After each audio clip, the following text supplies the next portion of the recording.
सहना भवतु सहनो भुनक्तु सह वीर्यं करवावहै तेजस्विनावधीतमस्तु मा विद्विषावहै।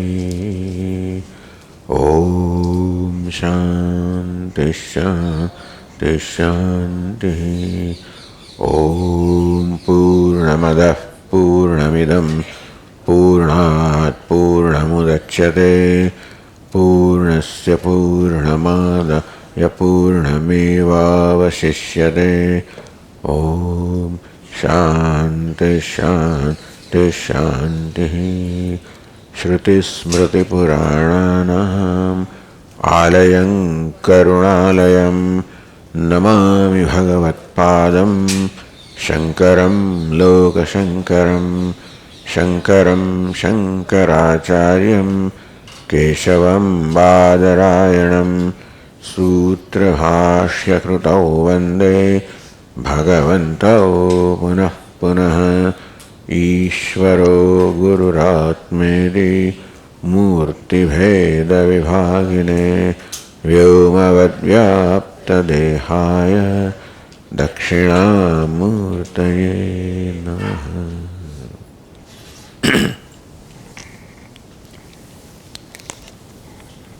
अथ याज्ञवल्क्यस्य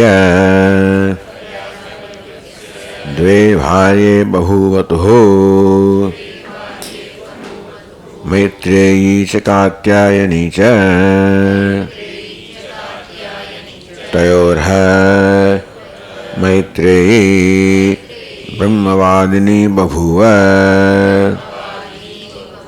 स्त्रीप्रज्ञेव तर्हि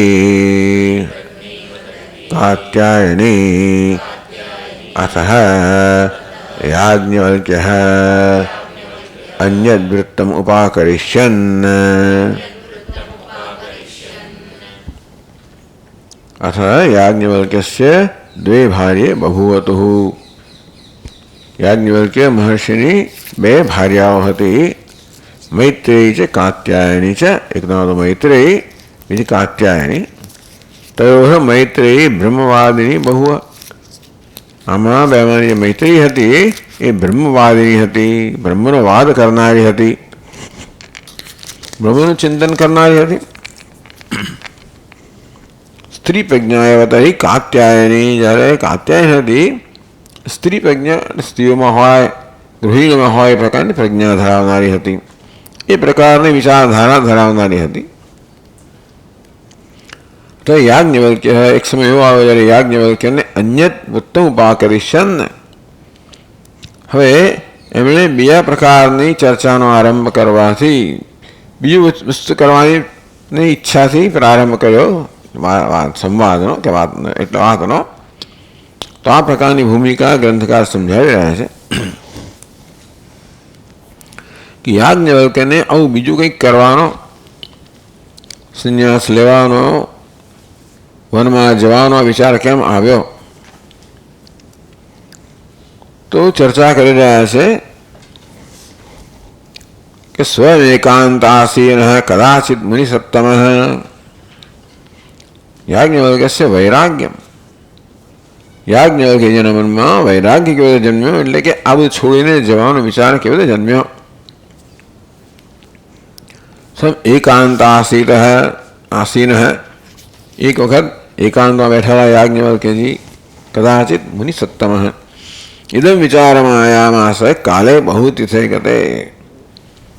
ગૃહસ્થાશ્રમમાં ઘણો લાંબો સમય ગાળ્યા પછી, ઘણા અનુભવ લીધા પછી એકવાર યાજ્ઞવલ્ક્યજી આવી રીતે એકાંતમાં આ પ્રકારે વિચારવા लाग्યા। અહો દુઃખમ મહત્પ્રોક્તમ પ્રાણીનામ પ્રાણધારણમ સંસાર દોષ દર્શનમ કરિષ્યમાણ સંન્યાસોપયોગ વૈરાગ્ય કારણમ સંસાર દોષ દર્શનમ। જે સંન્યાસ પોતે લેવા માંગે છે એનું કે કોઈ પણ સંન્યાસનું મુખ્ય કારણ વૈરાગ્ય છે। વૈરાગ્ય જન્મે છે રાગમાંથી મુક્ત થવાથી। રાગ એટલે જગતના વિષયોમાં આસક્તિ। એ આસક્તિ મુક્ત ત્યારે થવા જ્યારે આસક્તિ જન્મનું કારણ છે વિષયોમાં ગુણનું દર્શન કરવું, અને તો દોષ દર્શનથી એ ગુણના દર્શનથી જન્મેલી આસક્તિ દૂર થાય. આ પ્રકારે વેદાંત શાસ્ત્રમાં વિષયના દોષ દર્શનને વૈરાગ્યનું અગત્યનું સાધન જણાવ્યું છે. એ જ પ્રકારે અહીંયા વિષયના દોષ દર્શન કરવા લાગ્યા. અહો દુઃખમ મહત્પ્રોક્તમ પ્રાણીનામ પ્રાણધારણમ, કે પ્રાણીઓ પ્રાણ ધારણ કરે છે એમાં જ કેટલું મહાન દુઃખ રહેલું છે. યત્ર કારાગૃહમ દેહ, આ દેહ છે કારાગૃહ સમાન છે અને અત્યંત હીન વસ્તુઓનો બનેલો છે.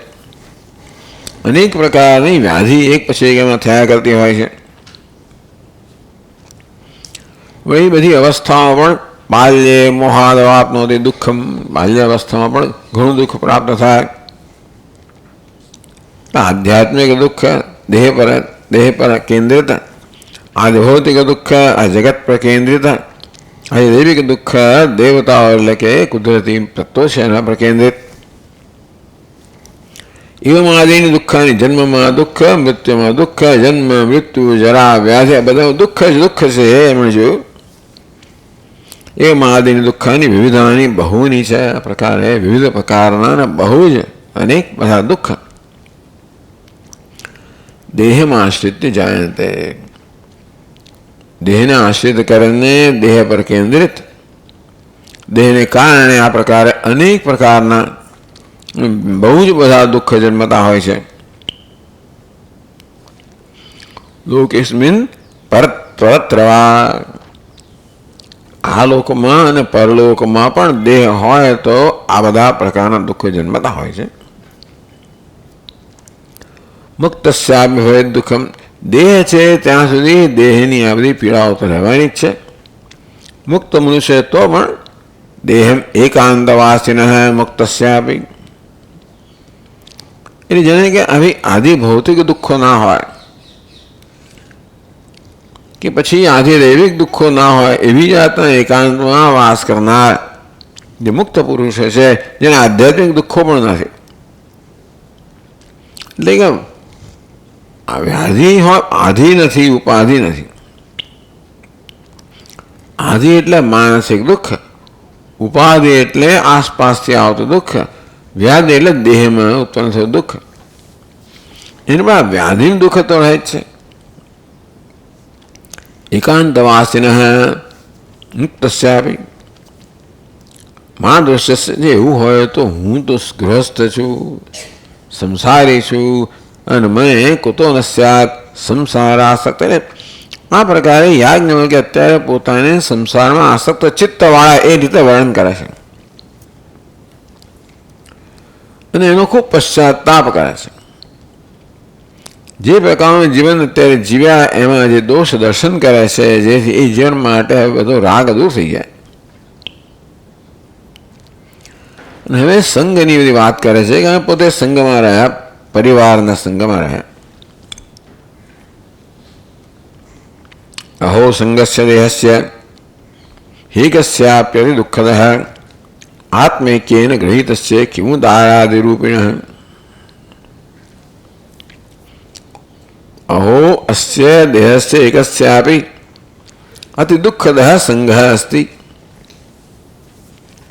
એક જ દેહ છે ને એમાં પણ સંગને કારણે, સ્વાબતને કારણે, મેં સંગનો હતો સ્વાબત છે, સહવાસ છે, સંપર્ક છે. એક જ દેહનો ભિન્ન ભિન્ન પ્રકારના સંપર્કોને કારણે, સંપર્ક ચેતન સાથે પણ હોય, અચેતન સાથે પણ હોય, અતિ દુઃખદ આ સંપર્ક છે, સંબંધ છે, સંગ છે, સહવાસ છે, આ બધું અનેક પ્રકારના દુઃખ જન્માવનારું છે. કેવું દારાદિ રૂપીણ, એક જ દેહ સાથે સંબંધ હોય આત્મતયા ત્યારે અતિ દુઃખ જન્માવનારું હોય તો પત્ની, પુત્ર, પરિવાર વગેરે સાથે જ્યારે આવો જાતનો ગાઢ સંપર્ક હોય આ દેહ સાથે અત્યંત ગાઢ સંપર્ક છે અહમ મમનો. એવો જ ગાઢ સંબંધ જ્યારે પરિવાર સાથે પણ હોય ત્યારે કેટલું દુઃખ જન્મે એની વાત કરી રહ્યા છે. તો આપણે 627 પાન પર હવે 98 શ્લોકથી આગળ વધીએ. તદર્થમ સંગસ્ય અનર્થ હેતુતામ પ્રપંચયતિ.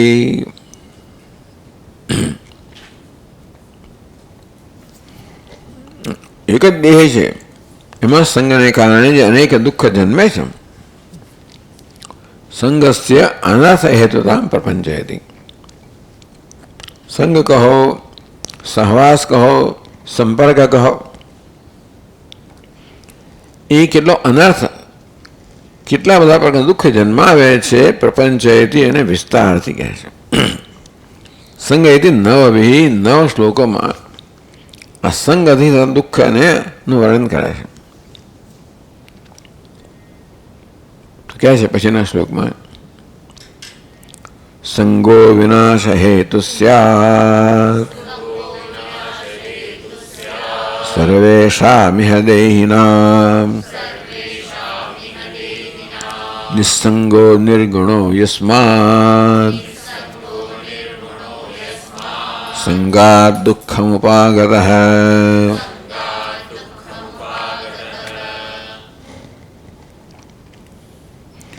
સર્વેષામ દેહિનામ સંઘ વિનાશ હેતુ સ્યાત.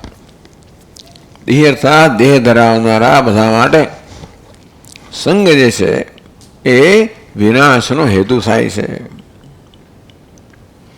કોને માટે? નિસ્સંગો નિર્ગુણો યસ્માત સંગાત દુઃખમ ઉપાગતઃ.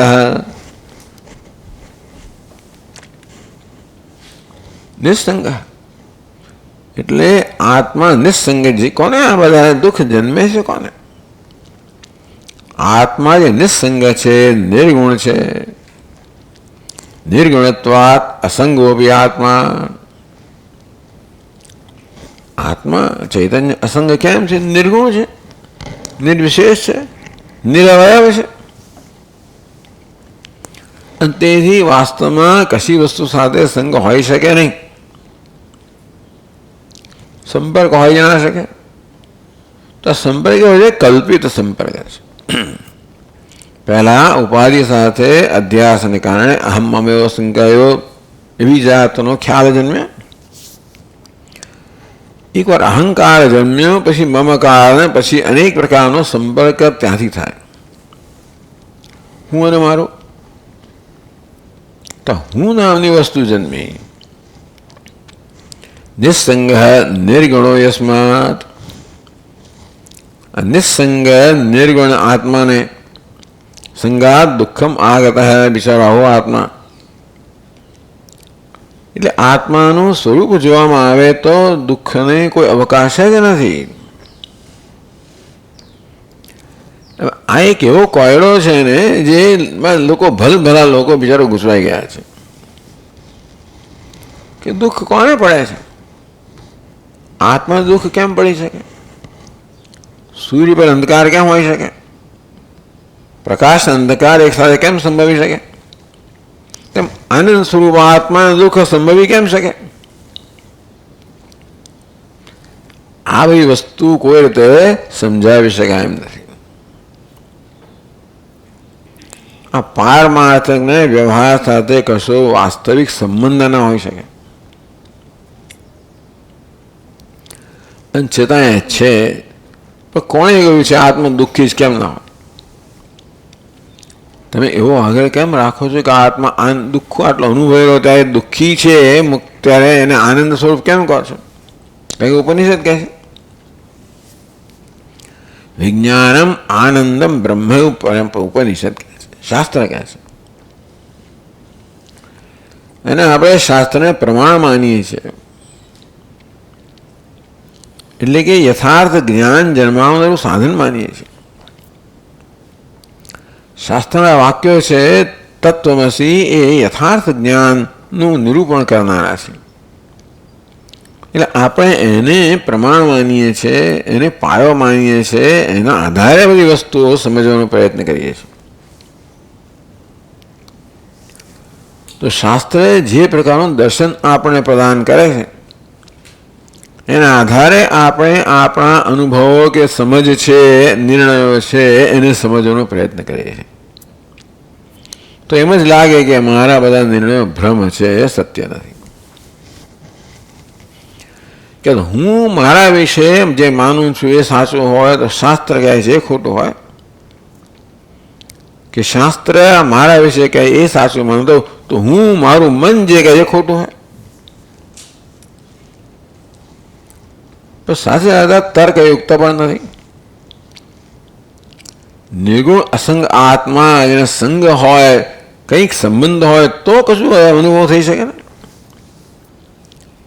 આત્મા અનુભવ જ ના થઈ શકે. એ આત્મા કેવી રીતે સંસારી બન્યો? એટલે પછી આવે તે અધ્યાસ વગેરે પ્રક્રિયાઓ સમજાવી. એક તો નક્કી જ છે કે આત્મા આનંદ સ્વરૂપ છે, સાથે આત્મા દુઃખી છે પણ હકીકત જ છે. તો હું દુઃખી છું. દુઃખી શું છે? ભ્રમ છે. કેમ જન્મ્યો? દુઃખ જે મનનો સ્વભાવ છે અહંભાવને કારણે આવું થઈ જાય છે. આપણે જોયું. એટલે શંકરાચાર્ય મહારાજે કહ્યું બ્રહ્મસૂત્રના ભાષ્યના ઉપોદ્ઘાતમાં કે જીવનમાં અધ્યાસ છે. ત્યારથી શરૂ કરો. અધ્યાસનો સ્વીકાર કરીએ તો જ પછી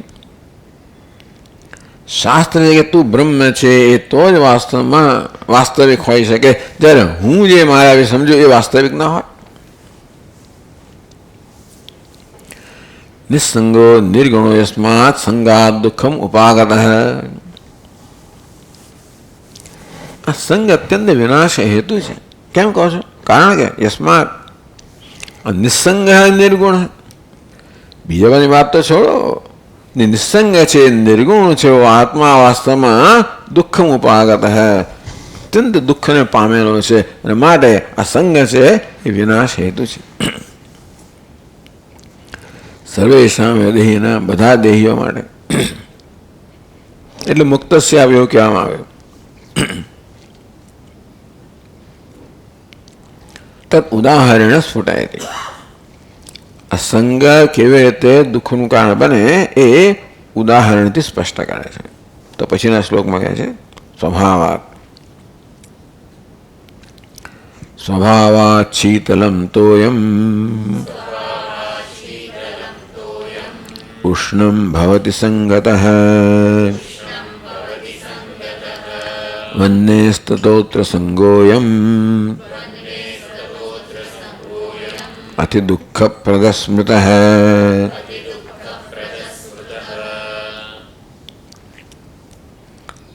સ્વભાવા શીતલમ તોયમ. તો એમણે જ સ્વભાવા શીતલમ, જે સ્વભાવથી શીતળ છે. ઉષ્ણમ ભવતિ સંગત વન્ને. પછીના પંક્તિમાં વન્ને સંગત ઉષ્ણમ ભવતી. સ્વભાવથી શીતળ જે શીતળ છે એ વન્યના અગ્નિના સંગથી ગરમ બની જાય છે. એવું લાગે કે આ જળનો સ્વભાવ બદલાઈ ગયો. આ જળને એવું થાય કેવી રીતે? સ્વભાવથી જે શીતળ છે એનામાં ઉષ્ણતા આવે કેવી રીતે? ઉષ્ણ શું? ઉષ્ણતાથી વિચારું પીડિત થાય કેવી રીતે બની શકે? સંગથી. આમ સંગમાં આ પ્રકારનો પ્રભાવ છે કે વસ્તુના સ્વભાવમાં પણ જાણે પરિવર્તન લાવે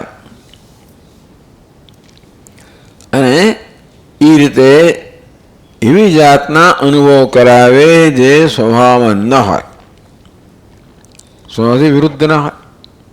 તો આવી રીતે કેવી રીતે અગ્નિના સંપર્કથી ઉષ્ણતામાં અનુભવ કરે છે. તતઃ અત્ર સંગોયમ અતિ દુઃખપ્રદ સ્મૃતઃ. તે કારણથી આ સંગ છે અને તેને દુઃખ પ્રદાન કરનારો સ્મૃત કહેવામાં આવ્યો છે. બીજું દૃષ્ટાંત આવે છે. સંગાત કુઠાર જનિતાદ વૃક્ષચ્છેદમ સમાપ્નુયાદ શસ્ત્ર સંગાત તથા કાયઃ પ્રાણીનામ શતધા ભવ્રજેત.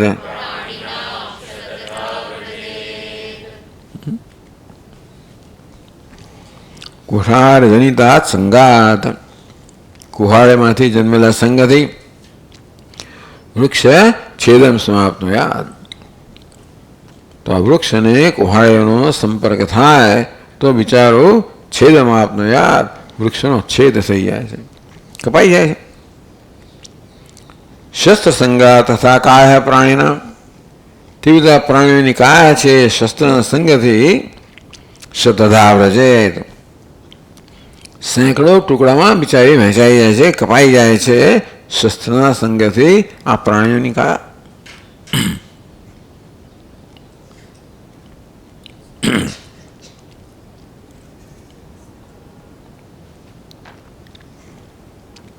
પછી આગળ કહે છે એટલે આ સંજ્ઞના દૃષ્ટાંત આપ્યા કે કેવી રીતે અતિ દુઃખદ, દુઃખદ નહીં પરંતુ સંગ અતિ દુઃખદ છે એ માટેના આ દૃષ્ટાંતો આપ્યા. હવે આગળ કહે છે સંગાત બહિર્મુખમ યાતિ મનોંતર્યત પ્રવર્તતે દુર્ધિયામ પ્રાણીનામ સંગાત પાપી દુઃખમ સમાપ્નુયાત નિર્દુઃખો દુઃખિનામ સંગાત દુઃખી સંજાયતે જનઃ.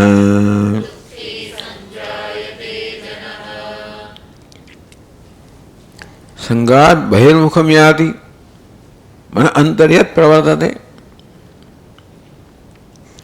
યદ મન સ્વભાવ અંતઃ આત્માવિમુખમ પ્રવર્તતે.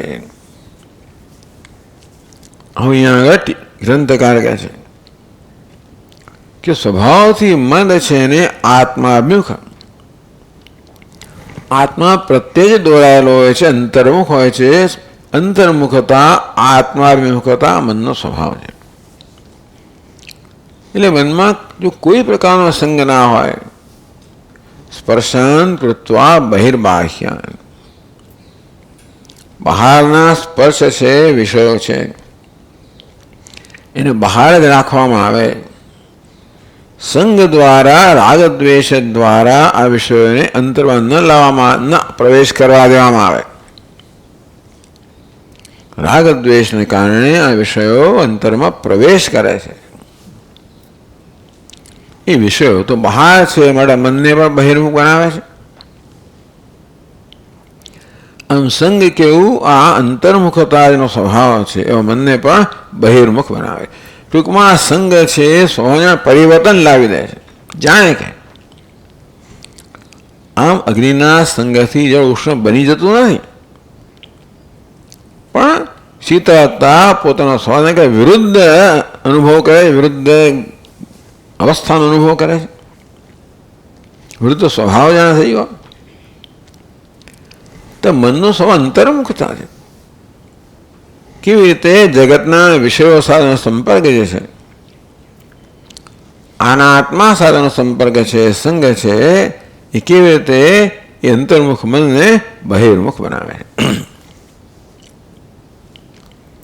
સ્વાદ અંત આત્મયુખમ પ્રવર્તતે. તો આપણને અનુભવ થાય છે કે મન બહિર્મુખ છે. તો અહીંયા આગળ મધુસૂદન સ્વામીની 6થા અધ્યાયની ગીતાના 6થા અધ્યાયની ટીકામાંથી આ આટલું વાક્ય ઉદ્ધૃત કરે છે. આત્માનાત્મા કારમ સ્વભાવતો અવસ્થિતમ સદા ચિત્તમિતિ. આ તો ત્યાં સંદર્ભ તદ્દન જુદો છે અને આ વાક્યનો સંદર્ભ જુદો જ છે. છતાં ટીકાકાર અહીંયા કહે છે 6થા અધ્યાયમાં, ભગવદ્ ગીતાના 6થા અધ્યાયમાં આવો પ્રશ્ન પૂછવામાં આવ્યો. કેટલાક એમ કહે છે કે મનની નિર્વિકલ્પ અવસ્થામાં કોઈ જ્ઞાન ન જન્મી શકે, તેમ સુષુપ્તિમાં કોઈ વૃત્તિ હોતી નથી અને ત્યારે કંઈ જ્ઞાન નથી. તેવી રીતે મનની નિર્વિકલ્પ અવસ્થામાં જ્ઞાન કા જ્ઞાન વૃત્તિ જોઈએ. આ બધા નિર્વિકલ્પ સમાધિમાં સાક્ષાત્કાર થાય એ પ્રકારનો અભિપ્રાય ધરાવનારા છે. એ પ્રકારે ન થાય એવી જાતનું કહેનારની સામે દલીલ કરવામાં આવે છે કે તમે કહો છો એ વાત અનાત્મા માટે, અચેતન વસ્તુ માટે બરોબર છે, કારણ કે વૃત્તિ વગર આ વિષયનું જ્ઞાન ન થાય. વૃત્તિ વડે વિષય પ્રકાશિત થાય તો જ વિષય જ્ઞાન, વિષય જે છે એ જ્ઞાનનો વિષય બને, પદાર્થ જ્ઞાનનો વિષય બને. આત્મા એ કક્ષાનો નથી એટલું જ નહીં, પરંતુ મન આત્માકારનું જ હોય છે. અંતેથી વૃત્તિની આવશ્યકતા નથી, આત્માનું જ્ઞાન થાય. બસ આ પ્રકારે એને મળા વાક્ય કહેવામાં આવ્યું. આત્મા અનાત્માકારમ સ્વત અવસ્થિતમ સદા ચિત્તમ. આ ચિત્ત છે અનાત્માના સંપર્કમાં આવે તો અનાત્માકારનું બની જાય. એવી જાતની એનામાં ટેવ પડી ગઈ છે. અને એટલા માટે એક વાત તો સાચી છે કે મને અનાત્મા આકારને મુક્ત કરવું જોઈએ અને આત્માકારનું બનાવવું જોઈએ કે આત્માકારનું બની શકે. અથવા આત્માકારનું જ મન છે અનાત્માકારનું બની જતું હોય છે. અનાત્માના વિષયોના સંપર્કને કારણે મનનો સ્વભાવ છે કે એ પ્રકારનો આકાર ધારણ કરી લે, અનાત્માના આકારનું બની જાય.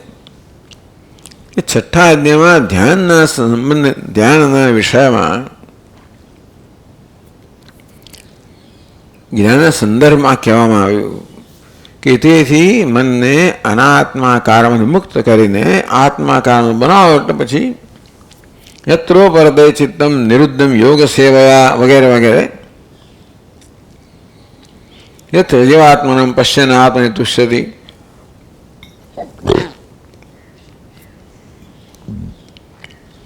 એટલે ટૂંકમાં આટલું આપણે માટે આટલું છે કે મન અનાત્માકારનું હોય અને આત્માકારનું પણ હોય. જળ જેવી રીતે ગરમ પણ હોય, ઉષ્ણ પણ હોય અને શીતળ પણ હોય. શીતળતા સ્વભાવથી છે, ઉષ્ણતા સંગથી છે. તો મનમાં પણ આત્માકારતા સ્વભાવથી છે, અનાત્માકારતા સંગથી છે. આ એનો અત્યારે સંદર્ભ છે.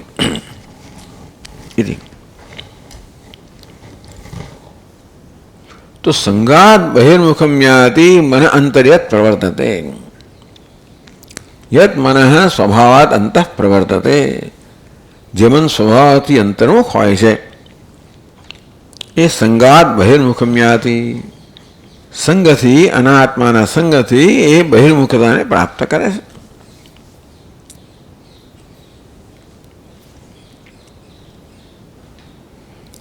આ મનની વાત કરી એટલે શું થાય છે? સંગને કારણે મન બહિર્મુખ બની જતું હોય છે અને તેથી એ દુઃખનું કારણ બને છે. મન અંતર્મુખ હોય, આત્માકારનું હોય, તો આનંદ સ્વરૂપ હોય અને તેથી દુઃખનો કોઈ અવકાશ જ નથી. આત્માકારતા હોવાનો જેનો સ્વભાવ છે એવું મન પણ સંગને કારણે અનાત્માકારતા પ્રાપ્ત કરે છે અને દુઃખી થાય છે. શીતળતા જેનો સ્વભાવ જેવું જળ પણ અગ્નિના સંપર્કથી સંગથી જળ ઉષ્ણ બની જઈને બિચારું પીડાય છે. હું માની ભાઈ પીડાતું હશે, અચેતન છે છતાંય પણ વસ્તુ પોતાના સ્વ વિરુદ્ધ અવસ્થામાં પીડાય જ. સ્વસ્થતા આપણા દેહનો સ્વભાવ છે માટે વ્યાધિથી પીડાઈએ જ. શાંતિ મનનો સ્વભાવ છે, અશાંત હોય તો પીડાઈએ જ. કશી વસ્તુ જ્યારે પોતાના સ્વભાવથી વિખૂટી પડી જાય, જળ પણ સમુદ્રથી વિખૂટું પડી જાય ત્યારે એનામાં ચંચળતા આવી જ જાય,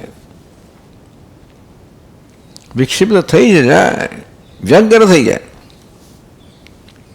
અને ક્યારે મારા સ્વરૂપને પ્રાપ્ત કરવું એ પ્રકારની એક જ એનામાં તૃષ્ણા રહે. આમ બધી જ ઈચ્છાઓ મનુષ્યના મનમાં જન્મે છે, પણ પોતાના સ્વભાવથી આ વિખુડા પડી જવાને કારણે, વિરુદ્ધ આ સંગને કારણે જ્ઞાન સંગ ઉત્પન્ન કરે છે. આજે નિર્ગુણ છે, નિસંગ છે ને સંગ ના હોઈ શકે, છતાં નિસંગ નિર્ગુણ આત્માનો દુઃખ થાય છે એટલે સંગથી જ થાય છે, તેથી ઉપાધિના સંગથી થાય છે. અને તેથી આ પ્રકારે કહેવામાં આવ્યું અધ્યાસ વગેરે. તો આ પ્રકારે મન પણ સંગથી બહિર્મુખ થઈને બિચારું પીડાય છે. દુર્ધ્યામ પ્રાણિનામ સંગાત પાપી દુઃખમ સમાપ્નુયાત. તથા પાપી, પાપી કોને કહેવાય? સંચિત પાપશાલી આપી. ટૂંકમાં પાપનો સંચય કરવો એનો સ્વભાવ છે, અને પાપી કહેવાય. એટલે પાપ કરવું એનો સ્વભાવ છે. પણ પાપ માત્ર દુઃખ નથી, આ દુઃખ છે ને પાપનું પરિણામ છે. તો જે પાપનો એણે સંચય કર્યો છે એ દુઃખનું કારણ ક્યારે બને? જ્યારે એ પ્રકારના સંજોગો રચાય ત્યારે. ક્યારે રચાય? પ્રાણીનામ દુર્ધ્યામ પ્રાણીનામ સંગાત. આ પાપી પણ જો સજ્જનોના સંપર્કમાં આવે તો દુઃખી ના થાય. દુર્ધ્યામ, પરંતુ આ દુષ્ટ, દુર્ધિ એટલે દુષ્ટ બુદ્ધિ ધરાવનાર, આમ દુષ્ટ બુદ્ધિ ધરાવનાર હોય એના સંપર્કમાં પાપી આવે ત્યારે પછી જે પાપ છે ને એ પાપ એ અભિવ્યક્ત થાય, પાપને એક વાચા પ્રાપ્ત થાય. ટૂંકમાં પાપને ઉદ્બોધિત કરવામાં આવે, અને છે તો ખરું જ, બટન દબાવવામાં આવે. જે પાપ સંચિત થયેલું છે એ દુર્ધ્યામ સંગાદ, દુષ્ટ લોકોના સંગથી વળી પાછું સપાટી પર આવે. સ્મરણથી છે, વાતોચીતોથી, સ્મરણથી, કર્મથી, જે બધું થતું હોય દુષ્ટ લોકોના સંપર્કમાં, એ બધું આનામાં સંભવિત અવસ્થામાં પહેલા પાપ છે ને એને જાગૃત કરે. પાપી દુઃખમ સમાપ્નુયાત. જેણે પાપનો સંચય કર્યો નથી એવો સજ્જન પુરુષ હોય તો કદાચ દુષ્ટ લોકોના સંપર્કથી પણ દુઃખી ના થાય. સંત પુરુષો જતા હોય છે, દુઃખી થાય એવો નિયમ નથી. પણ પાપ જેનામાં રહેલું જે છે એનું તો પાપ તક જોઈ રહ્યું છે કે ક્યારે પોતે સપાટી પર આવે અને પોતાનું કામ કરે. શું કામ કરે? દુઃખ જન્માવાનું. એટલે દુઃખ તો પાપીને પોતાના પાપના કારણે થાય છે, પણ એમાં આ દુષ્ટ પુરુષોનો સંગ છે એ નિમિત્ત બને છે. એટલે ટૂંકમાં પાપીને પણ આ પ્રકારે દુષ્ટના સંગથી દુઃખ ભોગવવું પડે છે. દુર્ધ્યામ પ્રાણાયામ સંગાત પાપી દુઃખમ સમાપ્નુયાત. આ તો પાપીની વાત છે. નિર્દુઃખો દુઃખ્યનામ સંગાત દુઃખી સંજાયતે જન નિર્દુઃખો જન. બિચારો દુઃખથી મુક્ત જન છે, એ જુદા પ્રકારના સંગથી દુઃખી થાય છે. દુઃખ્યનામ સંગાત, દુઃખીના સંગથી એનું આપણામાં આવી જાય છે. એટલે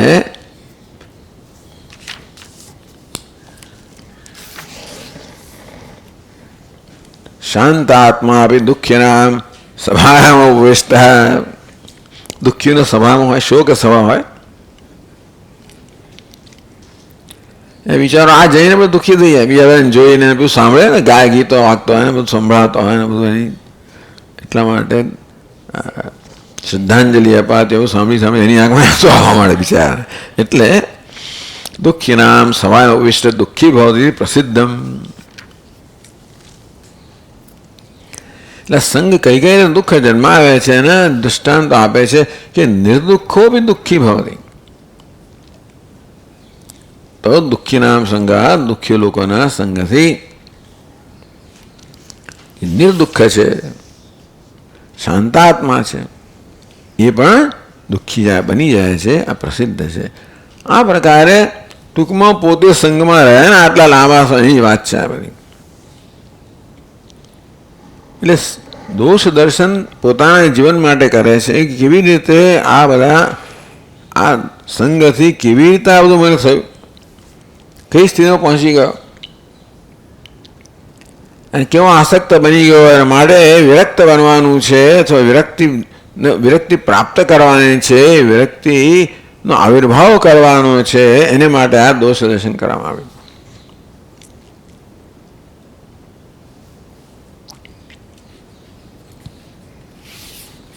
પછીના પાન પર કહે છે એવં કામી પ્રવૃત્તિનામ સંગા તથા ભૂતો ભવતિ પ્રસિદ્ધમિત્યાહ. કામી એટલે કામી, કામ ધરાવનાર. કામી પ્રવૃત્તિના સંગાત, કામી વગેરે ના સંગથી માણસ એના જેવો થઈ જાય એ તો પ્રસિદ્ધ છે. દારૂ એના સંગમાં જાય ધીમે ધીમે દારૂ પીતો થઈ જાય. આવી રીતે જે પ્રકારના સંગમાં જાઓ એના જેવો તમે થઈ જાઓ. સંગ તેવો રંગ, એ વાત કરે છે પછીના શ્લોકમાં. એવં કામ્યાદિ સંસર્ગાદ કામાદિ પરિવર્જિત કામ્યાદિર્જાયતે જંતુ પ્રત્યક્ષમિદમત્ર નઃ.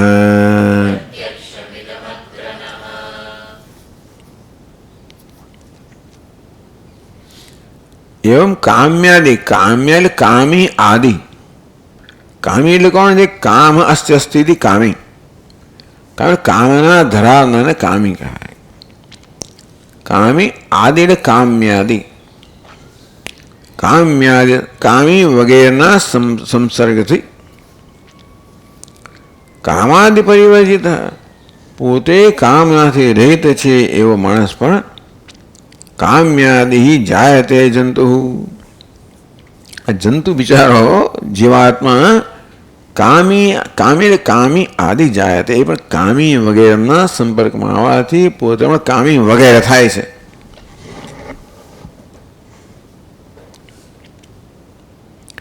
પ્રત્યક્ષ મિત્ર ઇદમ સંગવલમ પ્રત્યક્ષમ પ્રસિદ્ધવત્ર લોકે ન અસ્માકમ.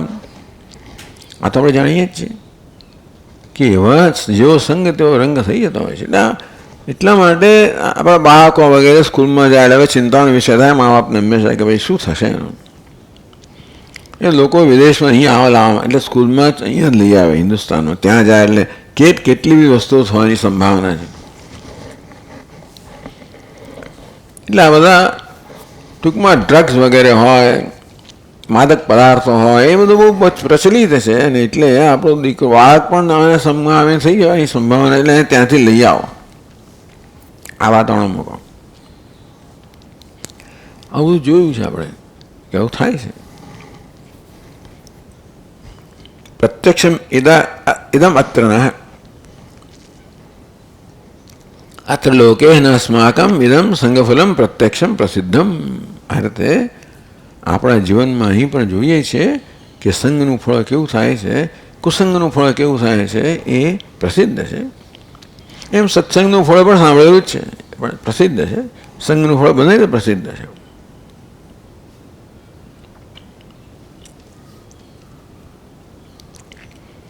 કિંચ એટલે આ સંગ આ ચેતન સાથે હોય કે ચેતન સાથે હોય.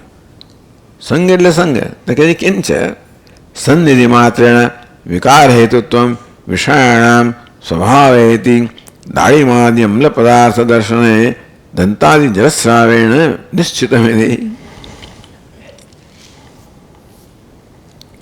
કિંચ સન્નિધિ માત્રેણ, સન્નિધિ માત્રથી વિકાર હેતુ વિષયાણામ સ્વભાવ, વિષયાણામ સ્વભાવ, વિષયનો સ્વભાવ છે વિકાર હેતુત્વ, વિકાર જન્મ આવે.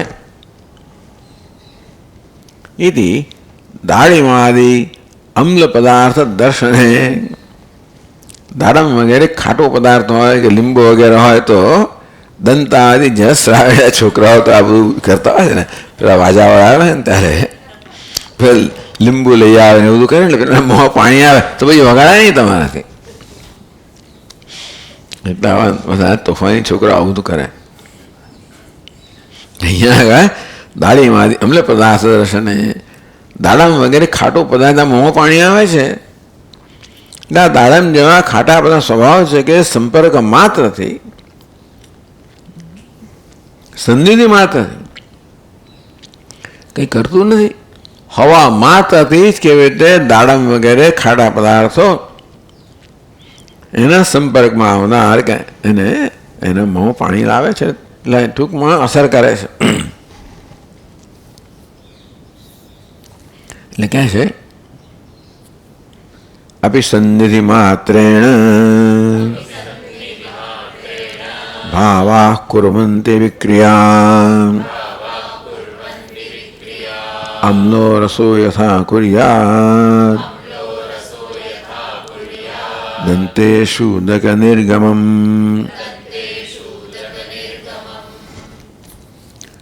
અભિસંધિ માત્રેણ ભાવા પદાર્થા વિક્રિયામ કુર્વન્તિ.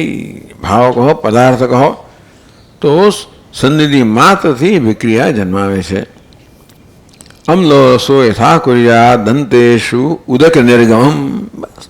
દાંતમાં જેવી રીતે પાણી જળ મોં પાણી આવે અમ્લ રસ કરતો હોય છે, ખાટો રસ, તેવી રીતે આ પદાર્થો સંધિ માત્રથી બીજામાં વિકાર જન્માતા હોય છે. એ પણ જાણીતું છે. યદા જડેષુ અભી સંગ પ્રયુક્તા વિક્રિયા દૃશ્યતે. આવા દાડમ જેવા કે લીંબુ જેવા ખાટા પદાર્થો જે અચેતન છે એ પણ સંગ પ્રયુક્તા વિક્રિયા દૃશ્યતે. અચેતનમાં પણ દેખાય છે કે સંગથી જન્મેલી વિક્રિયા, સંગથી કેવી વિક્રિયા જન્માવે છે. તથા ચેતનેષુ કિમ વાચ્યમ. પોતાની વાત કરે છે તો ચેતનની મધ્યમાં રહેલું છે ને બે પત્નીઓ પાછી, જે સંતાનને મળો વેરો લાંબો ચોડો હતો બધો, તો એમના બધાના સંગથી તો મારામાં કેવા પ્રકારના વિકાર જન્મે ને કેવી રીતે આ વિકાર હું કેવો ફસાયો કાદવામાં, એ બધી વાત કરી રહ્યા છે.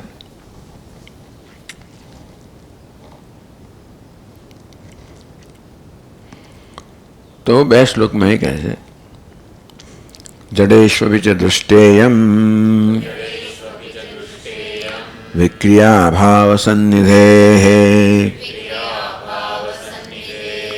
લોહમાકર્ષયે દૂરાદ પાષાણશ્ચુંબકો યતઃ અયસ્કાन्तस्तथैवैतत् ભ્રામયે દારુયંત્રવત.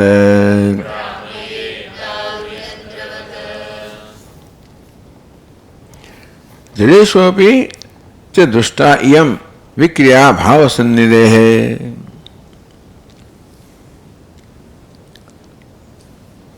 તો યદા ભાવસ્ય પદાર્થ વિશે સન્નિધિ हेतुका विक्रिया भाव सन्निधे है. શું તો કે ભાવસ્ય સન્નિધે है. ભાવસ્ય પદાર્થ, કોઈ પદાર્થ, અહીંયા પદાર્થ માટે ભાવ શબ્દનો પ્રયોગ થયો. લીંબુ કે દાડમ જેવા ખાટા પદાર્થ માટે, કોઈ પદાર્થ માટે ભાવ ભવંતી ભાવ, જો કે જે અસ્તિત્વ ધરાવે છે એને માટે ભાવ કયો. ભાવ છે પદાર્થ વિશેષસ્ય. આવા વિશેષ પદાર્થો હોય છે. સંનિધે હેતુકા વિક્રિયા જડેષુ વિદુષ્ટા.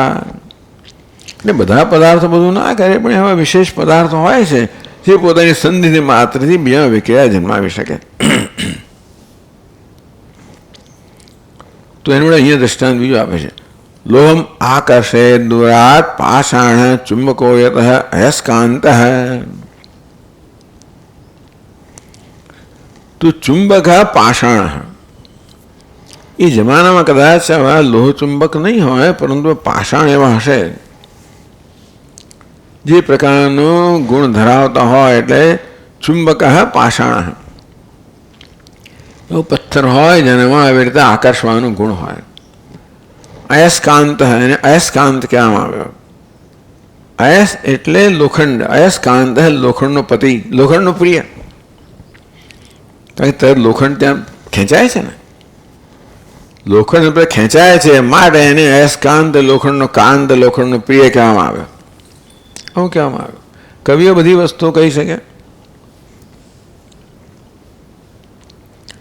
તો દૂરાત લોહમ આકર્ષેત, લોહ દૂર હોય તો પણ આ જે ચુંબક નામનો પાષાણ છે, જે અયસ્કાંત કહેવાય છે, એ દૂર રહેલા લોખંડને પણ આકર્ષી શકે છે.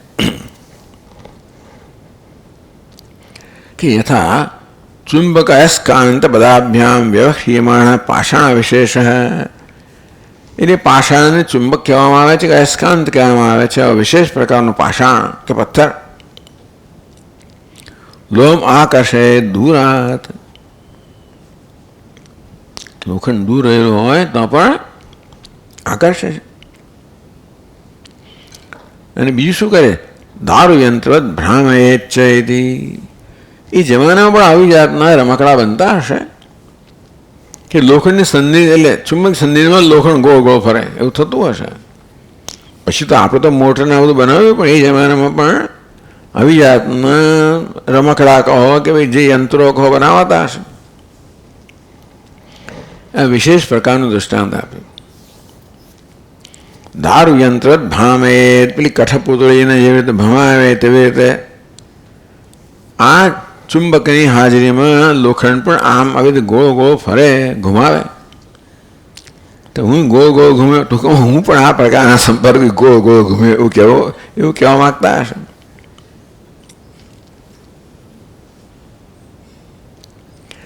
પછીનો શ્લોકમાં કહે છે, હા, ચેતનસ્ય તુ સાન્નિધ્યાત ચેતનસ્યેહ કિમ પુનઃ વક્તવ્યા વિક્રિયા યસ્માદ નાનૈકેયં પ્રદૃશ્યતે.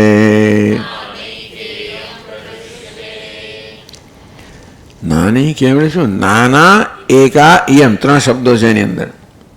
નાના એકા ઇયમ. નાના એટલે વિવિધ, એકા એટલે એક, ઇયમ એટલે આ. તો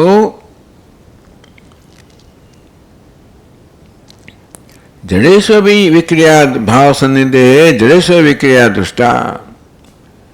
પદાર્થ વિશેષની વાત કરે છે કે જેવી રીતે સંધિ માત્રથી વિક્રિયા જન્માવે તો ચેતનસ્વની ત્યાં ચેતનસ્ય કેમ પુનઃ. જળ પદાર્થની સંધિમાં જળ પદાર્થ વિક્રિયા આવતી હોય, જેમ કે ચુંબકની સંધિમાં લોખંડની વિક્રિયા આવતી હોય, તો ચેતનની સંધિમાં ચેતનમાં વિક્રિયામાં કહેવાનું શું હતું?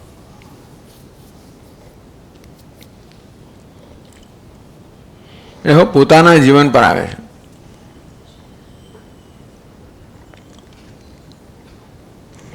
તથા ચેતનસ્ય ધારાદિ શરીરસ્ય સાન્નિધ્યાત ચેતનસ્ય વિક્રિયા કિમ વક્તવ્યા વ્યાખ્યાતુમ શક્યા. તો સ્ત્રી વગેરે ચેતન જે પદાર્થો છે એ પુરુષ વગેરે ચેતન પદાર્થોમાં જે પ્રકારની વિક્રિયા જન્માવે એની વાત શું કરવી? એટલે પ્રશ્ન જાણે કર્યો, આ તો જાણે કે આક્ષેપ છે. વક્તવ્ય કિમ વક્તવ્યા, એમ નાના તો વક્તવ્ય કિમ પુનઃ વક્તવ્યા, તો કે ન વક્તવ્ય, ટૂંકમાં એ આક્ષેપ છે, વર્ણન ના કરી શકાય. જે પ્રકારની વિક્રિયા જન્માવે એમાં એનું વર્ણન શું થઈ શકે?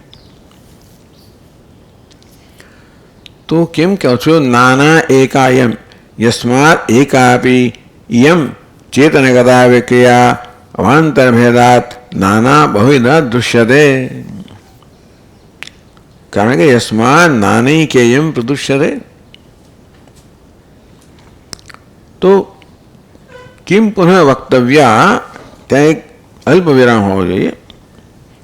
યસ્માત નાના એકાયમ વિક્રિયા, એકાયમ વિક્રિયા નાનાત પ્રદુષ્યતે.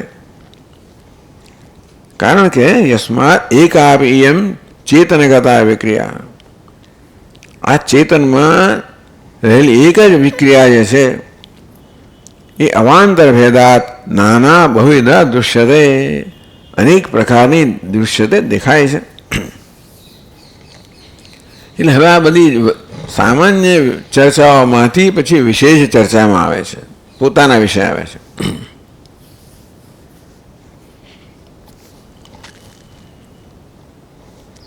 ફલિતમ આ બધું ફલિતમ શું છે કહે છે, એવમેવ વપુર દુઃખમ સર્વેષામિહ દેહિનાં દારાદિસંગતે જાતમ મમાનેકમિદં વપુઃ.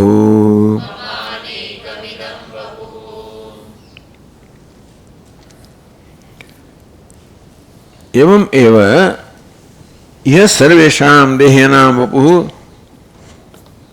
दारादि संगते दुःखम जातम मम अनेकमिदं वपुः. एक ज वपु जे छे बीजा लोकोने तो के दारादि संगते है. एवं संग विधया एव सर्वेषां देहिनां वपुः देहं दुःख रूपम जातम. एक सामान्य नियम कयो કે સર્વેષામ એવ દેહીના, બધા દેહીઓમાં એમનો વપુ છે, એટલે જે દેહ છે એ દુઃખ રૂપમ જાતમ. આ દેહ બિચારો અનેક રીતે દુઃખી થતો હોય છે, એમાં સંગ પણ એ દુઃખ માટેનું આદિ વ્યાધિ ઉપાય તો ખરી જ જાણે, પણ સંગ પણ આ દેહમાં અનેક પ્રકારનું દુઃખ જન્માવતો હોય છે. એવમ સંગ વિધયા એવમ, એટલે આ પ્રકારે સંગથી संग विधया एव सर्वेषां देहिनां वपुः देहं दुःख रूपम जा दुःखम जातम दुःख रूपम जातम. दुःखम अर्थ શું કર્યો, દુઃખ રૂપમ જાતમ. આ પ્રકારે બધા જ દેહીઓ જે છે, બધા જ મનુષ્યો અહીંયા કહો, બધા પ્રાણીઓ કહો, એ બધાને પણ એનો દેહ છે એ સંગને કારણે અનેક પ્રકારનું દુઃખ પ્રાપ્ત કરે છે.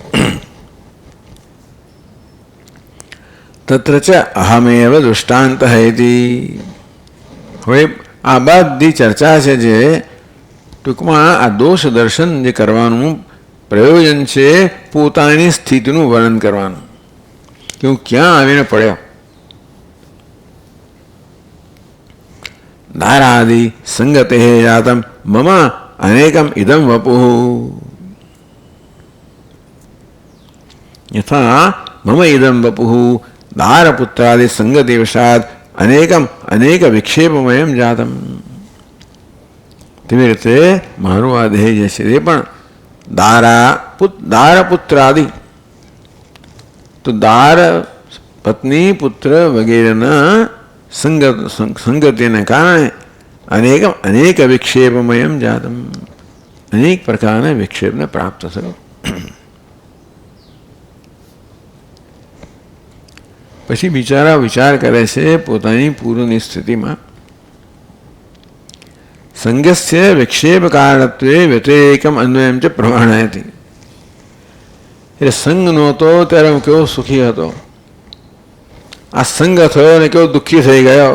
આમ અન્વય વ્યતિરેકથી સંગસ્ય વિક્ષેપ કારણત્વે, આ સંગ વિક્ષેપનું કારણ છે. એમાં પહેલા વ્યતિરેક કહે છે, પછી અન્વય કહે છે. સંગ નહોતો વ્યતિરેક અને સંગનો અન્વય હોવા પણ યદ વનેતિ.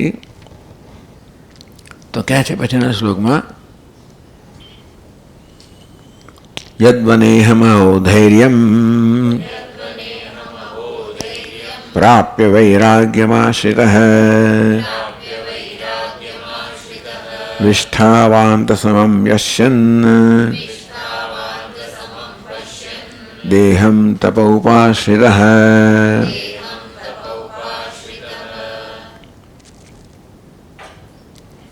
અહો, પોતાના ભૂતકાળના દિવસો યાદ કરી રહ્યા છે.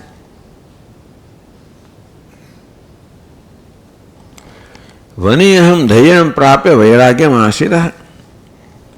વનમાં જ્યારે હતો બાલ્યાવસ્થામાં ત્યારે યસ્માદહમ યદા બ્રહ્મચર્ય કાલે એકાકી દેહાદ વિરક્ત તપઃ કૃતવાન, જેનું વર્ણન કરવામાં આવ્યું કે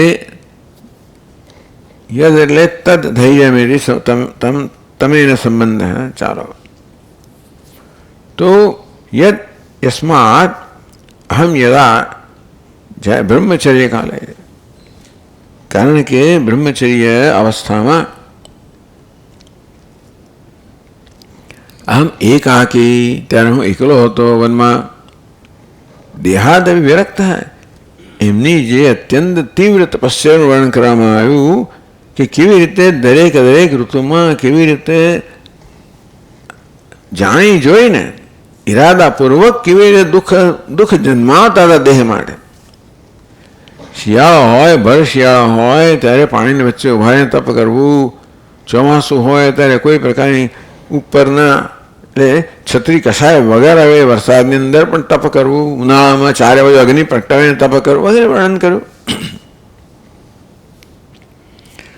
અને ત્યારે દેહાદ વિરક્ત, ટૂંકમાં દેહમાં જે કોઈ પીડા થાય એની કોઈ જાતની દરકાર ન કરી એ બતાવે છે કે દેહ માટે કેવો મહાન વૈરાગ્ય હતો.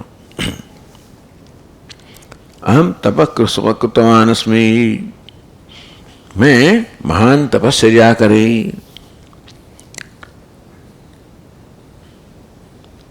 વિષ્ઠાવાન સમમ પશ્યન દેહમ તપ ઉપાસતા, દેહની મારે કોઈ કિંમત જ નહોતી.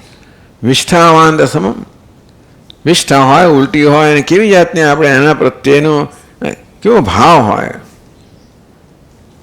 આમ તો કેવું માસનો તિરસ્કાર હોય, એ પ્રકારે હું દેહનો મારે એવો સંબંધ હતો.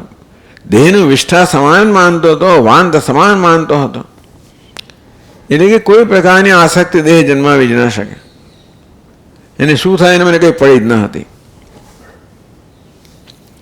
નિષ્ઠા વાંત સમ પશ્યન દેહમ પશ્યન તપ ઉપાસિત. તો આ પ્રકારની તપશ્ચર્યાનું વર્ણન કરવામાં આવ્યું. એવી તપશ્ચર્યા હું કરી શકતો હતો.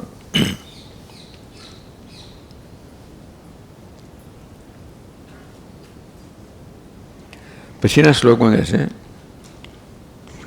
ના કુર્વન મમ ધૈર્યસ્ય વિલોપમ વામલોચનાઃ સ્વર્ગાદભ્યાગતા શશ્વત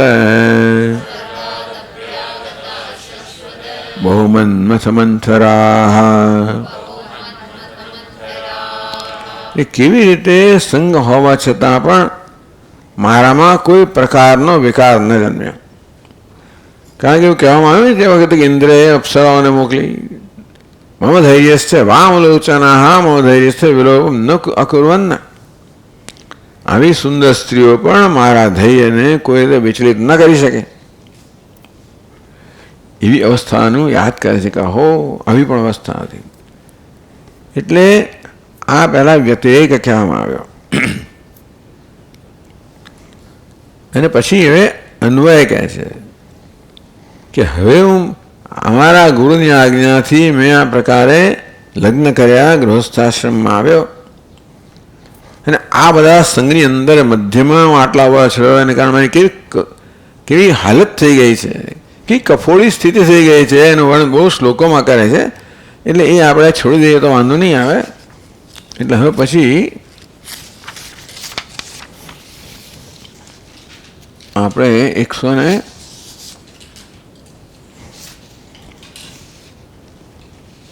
637 પાન પર જઈએ.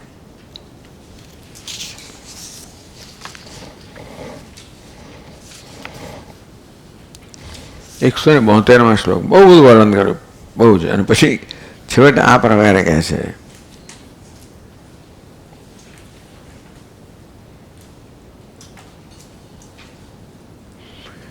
તત્ર હેતુતયા ઉક્તામ સંગસ્ય જ્ઞાન પ્રતિબંધકામ સ્મારયતિ.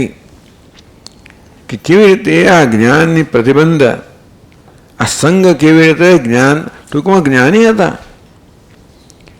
યાજ્ઞવલ્કે જ્યારે હતા એ જ્ઞાની હતા અને ગુરુની આજ્ઞાથી એમણે ગૃહસ્થાશ્રમ સ્વીકાર કર્યો. તો આ જે સંઘ છે કેવી રીતે એમના જ્ઞાનના પ્રતિબંધક બન્યા. જ્ઞાનને પણ એ લોકોએ આવૃત કરી દીધું, કુંઠિત કરી દીધું. જ્ઞાન નથી એવું થઈ ગયું. જ્ઞાન પ્રતિબંધક. આ સંઘ કેવી રીતે જ્ઞાનનો પ્રતિબંધક છે વળી બાજુ સ્મરણ કરાવે છે. કહે છે મહાવાતે જ્વલન દીપ યથા કાર્ય કરો નહીં સંગે સત્ય તથા બ્રહ્મ જ્ઞાનમ કાર્યમ કરોતિ ન વિદ્યમાનમ કથમ તદ્ધિ તત્રોત્પત્તુમ સમર્હતિ.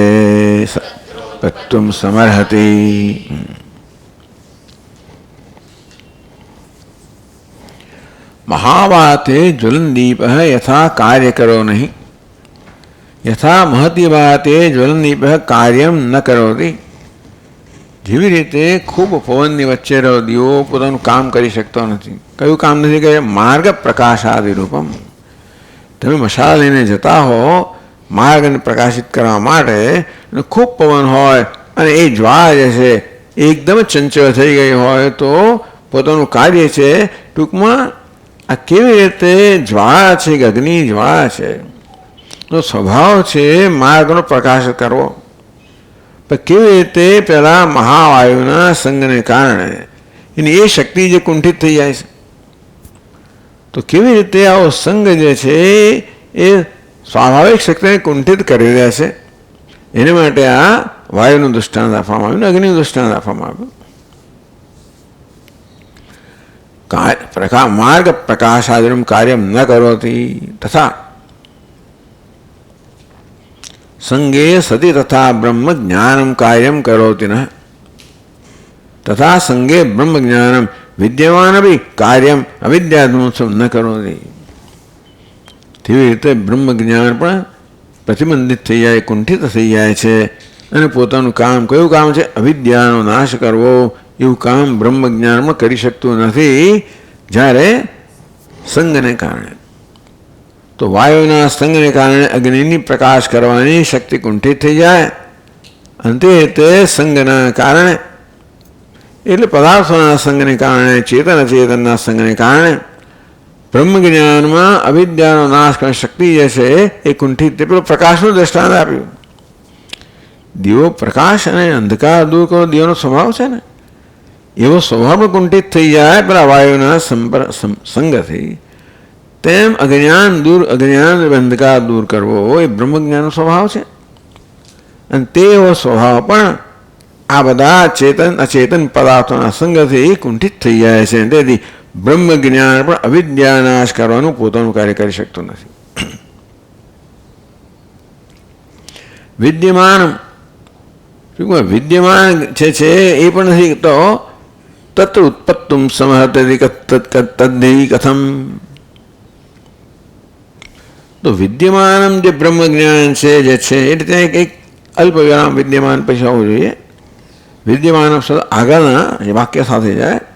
વિદ્યમાનમ બ્રહ્મ જ્ઞાન આપી કાર્યમ ન કરોતી સંગે સતી. સંગ હોય ત્યારે વિદ્યમાન જે હાજર છે એવું બ્રહ્મ જ્ઞાન પણ અવિદ્યાનો નાશ કરવાનું પોતાનું કાર્ય કરી શકતું નથી. જેવી રીતે વાયુના સંપર્કથી આ જ્વાળા અંધકાર દૂર કરવાનું પોતાનું કામ કરી શકતી નથી.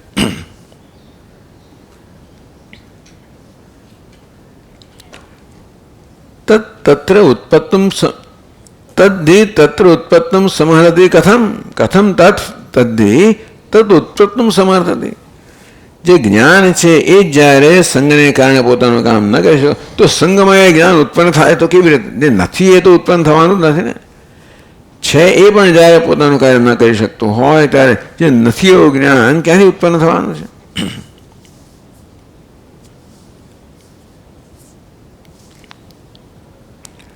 આ પ્રકારે ત્યાગની યોગ્યતા બધી એમણે વિચારી અને હવે આપણા વિષય પર આવે છે કે ભાર્યાઓ એમને બે હતી એને વર્ણન કરે છે.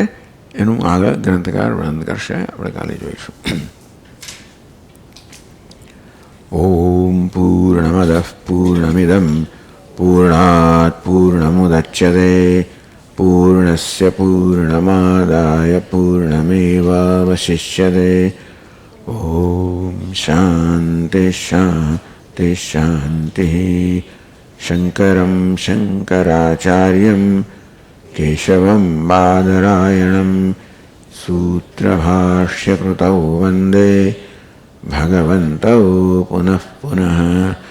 ईश्वरो गुरुरात्मेति मूर्तिभेदविभागिने व्योमवद्व्याप्तदेहाय दक्षिणामूर्तये नमः। ॐ शान्ति शान्ति शान्तिः। हरि ओम। श्री गुरुभ्यो नमः। हरि ओम।